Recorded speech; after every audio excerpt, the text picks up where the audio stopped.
Il s'agit de tirer les conséquences d'une évidence qui est de plus en plus acceptée, c'est que chacun d'entre nous a une histoire faite par ses rencontres avec les autres. Finalement, on ne doit pas décrire Albert Jacquard pour ce qu'il est, mais pour ce qu'il devient. Et ce qu'il devient est fonction de ce qu'il a reçu quand il a été conçu, mais surtout de tout ce qu'il a reçu avec papa, maman, puis les frères et sœurs, puis les amis, puis etc. Et finalement, chaque être humain est un ensemble résultant de ses rencontres. Alors c'est ce thème-là que j'aime aborder. Il se trouve que les organisateurs de ce congrès ont la même idée, puisqu'ils parlent de créativité partagée. Et j'aime bien cette expression-là, parce qu'il s'agit d'être créateur, mais peut-on être créateur tout seul?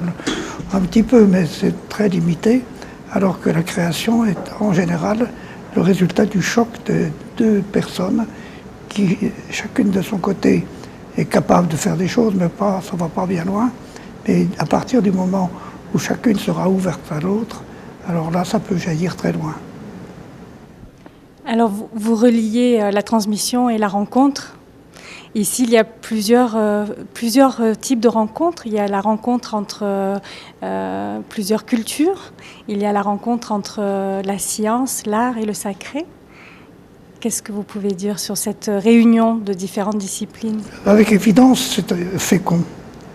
À partir du moment où on ne commence pas par juger, mais au contraire, on commence par s'ouvrir, par comprendre, à partir de ce moment-là, cette fécondité s'installe instantanément.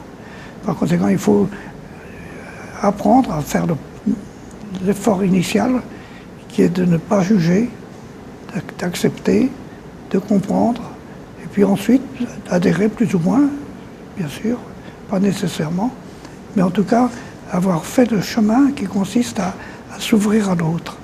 Ça se résume à la fameuse phrase d'Arthur Rimbaud, « Je est un autre ». Chacun d'entre nous doit pouvoir dire cela. Ce qu'il est, c'est ce que lui a apporté toute sa vie au contact des autres. Et les autres, ils sont le plus souvent des gens qui font peur. Ils sont impressionnants. On a peur de dire des choses qu'ils vont mal utiliser. Et par conséquent, il faut vaincre certaines différences de potentiel, je dirais, pour pouvoir accéder à l'autre.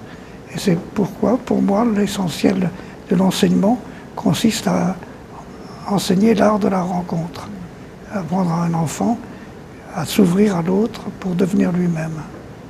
L'éthique fait partie des questions sans réponse évidente. C'est la notion de bien et de mal. Qu'est-ce qui est bien, qu'est-ce qui est mal?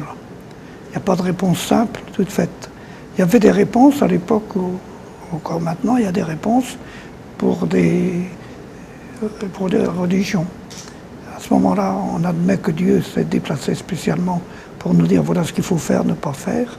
Par exemple, Moïse en haut du Sinaï, là, il n'y a plus de problème. On n'a qu'à suivre les indications. Seulement, on n'est pas obligé d'avoir tous la même foi, si bien qu'on peut diverger sur le bien et le mal. Et à ce moment-là, comment résoudre le dilemme? Un seul moyen, c'est de se rencontrer à nouveau.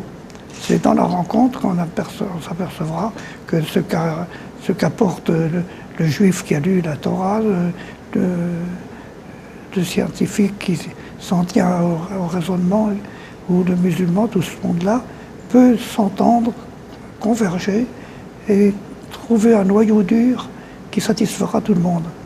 C'est cela auquel la plupart des gens ne croient pas. Moi, j'y crois.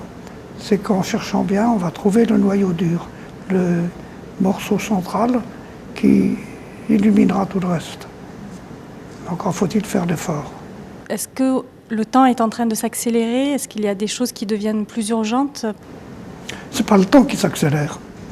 C'est nous qui allons de plus en plus vite.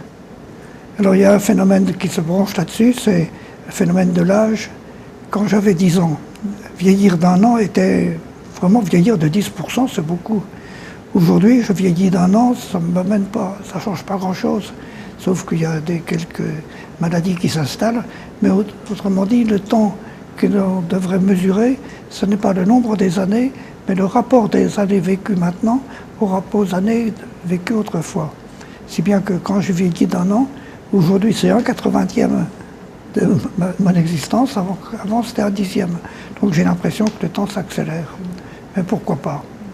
Mais le plus important dans votre question, c'est cette nature même du devenir. Nous sommes dans un cosmos où toutes les étoiles font ce qu'elles ont à faire. Elles s'attirent, elles se repoussent, elles font... Tout objet, tout élément du cosmos fait ce qu'il doit faire. Il ne peut pas faire autrement. Jusqu'à ce qu'on arrive à l'être humain sur la Terre, qui lui est capable de se rebeller. Mais à notre connaissance, nous sommes les seuls éléments fabriqués par le cosmos et qui soient capables de dire non. Quand un enfant est malade, quand un vieillard est malade, on peut toujours procéder à des incantations, mais il vaut mieux donner des piqûres. Par conséquent, nous avons pris en main le devenir, nous avons transformé le temps en une matière première que nous manipulons, alors qu'autrefois elle s'imposait à nous.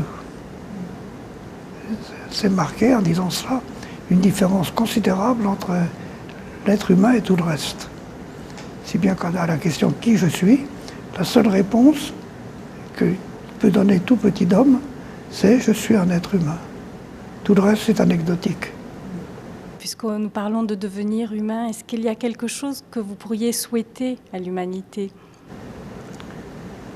Ce qu'il faut détruire, c'est le goût de la compétition. C'est le goût de l'emporter sur l'autre. Le réflexe, je suis en face de l'autre, et il me fait un peu peur, il m'impressionne, etc. Et le réflexe de me débarrasser de lui, ou de le dominer, ou de le réduire en esclavage, d'être un gagnant, et lui un perdant. C'est le réflexe qui fait que tout le monde perd. Donc il faut inculquer aux enfants l'idée que de remplacer la compétition, qui doit être pourchassée partout, par l'émulation, qui est le moyen de s'enrichir soi-même de ce que les autres m'apportent.